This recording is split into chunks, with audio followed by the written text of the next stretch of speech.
Disahkannya RKUHP adalah lampu kuning bagi kita semua, bahwa rakyat tidak lagi memegang peranan utama. Sekuat, seribut, dan sebanyak apapun protes dilakukan, tetap para petinggi jualah yang punya keputusan.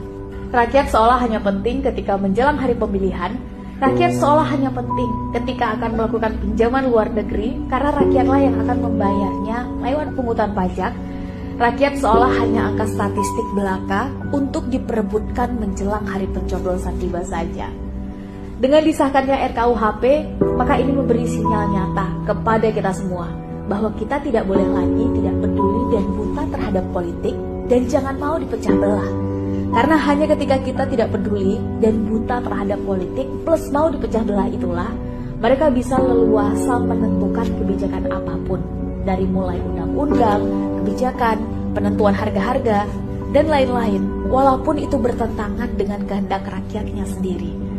Oleh karena itu, pada pemilu yang akan datang, pastikan kita tolak politik uang, tolak black campaign, pilih calon terbaik dan partai terbaik yang dianggap searah, serta sejalan dengan kepentingan kita sebagai rakyat. Jangan lagi tidak peduli, jangan buta terhadap politik, dan jangan mau dipecah belah. Rakyat bersatu, Indonesia pasti jaya. Ketua MPR Bambang Susatyo kembali memunculkan polemik terkait pemilu 2024. Polemik itu terkait hasil survei Poltreking Indonesia mengenai kepuasan publik terhadap pemerintahan Joko Widodo Ma'ruf Amin. Survei yang disiarkan secara daring Kamis 8 Desember 2022 menunjukkan tren kenaikan persepsi dari 66,2% pada Agustus 2022 menjadi 73,2% pada November 2022.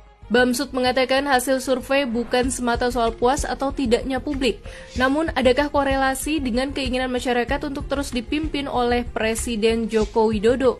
Selain itu, Bamsud juga menilai bahwa penyelenggaraan pemilu 2024 mesti dipikirkan ulang, sebab ada beberapa potensi masalah yang perlu diwaspadai oleh elemen bangsa dan negara. Atas komentar Bamsud itu, beberapa politisi angkat suara mengkritiknya. Anggota Komisi 1 DPR dari fraksi PDIP Tubagus Hasanuddin menyatakan wacana tersebut merupakan bentuk pelecehan terhadap konstitusi, juga pengkhianatan terhadap kontrak politik dengan rakyat. Sudah sangat jelas bila bertentangan dengan konstitusi dan undang-undang serta tidak diatur mekanismenya penundaan pemilu oleh peraturan perundang-undangan, maka lebih baik dihentikan saja. Juru bicara PKS Muhammad Khalid Ketua MPR Bambang Susatyo kembali memunculkan polemik terkait pemilu 2024. Polemik itu terkait hasil survei Poltreking Indonesia mengenai kepuasan publik terhadap pemerintahan Joko Widodo Ma'ruf Amin. Survei yang disiarkan secara daring Kamis 8 Desember 2022 menunjukkan tren kenaikan persepsi dari 66,2% pada Agustus 2022 menjadi 73,2% pada November 2022. Bamsud mengatakan hasil survei bukan semata soal puas atau tidaknya publik, namun adakah korelasi dengan keinginan masyarakat untuk terus dipimpin oleh Presiden Joko Widodo. Selain itu, Bamsud juga menilai bahwa penyelenggaraan pemilu 2024 mesti dipikirkan ulang, sebab ada beberapa potensi masalah yang perlu diwaspadai oleh elemen bangsa dan negara. Atas komentar Bamsud itu, beberapa politisi angkat suara mengkritiknya. Anggota Komisi 1 DPR dari fraksi PDIP Tubagus Hasanuddin menyatakan wacana tersebut merupakan bentuk pelecehan terhadap konstitusi, juga pengkhianatan terhadap kontrak politik dengan rakyat. Sudah sangat jelas bila bertentangan dengan konstitusi dan undang-undang serta tidak diatur mekanismenya penundaan pemilu oleh peraturan perundang-undangan, maka lebih baik dihentikan saja.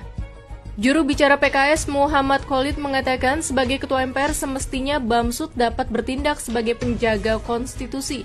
Tidak boleh ada sedikit pun celah untuk membuka peluang munculnya agenda penundaan pemilu, perpanjangan masa jabatan presiden dan wakil presiden, atau isu lain yang melemahkan komitmen ketaatan bangsa terhadap konstitusi, demokrasi, dan reformasi. Sementara itu, Wakil Ketua DPR sekaligus Ketua Badan Pemenangan Pemilu Partai Gerindra Sufmi Dasko Ahmad melihat pernyataan Bambang merupakan respons atas kondisi terkini dan diskusi tentang situasi ke depan. Setiap orang berhak mengemukakan pendapat karena itu dilindungi oleh negara. Akan tetapi pendapat itu tidak berarti mengubah kesepakatan yang telah dibuat mengenai pemilu 2024.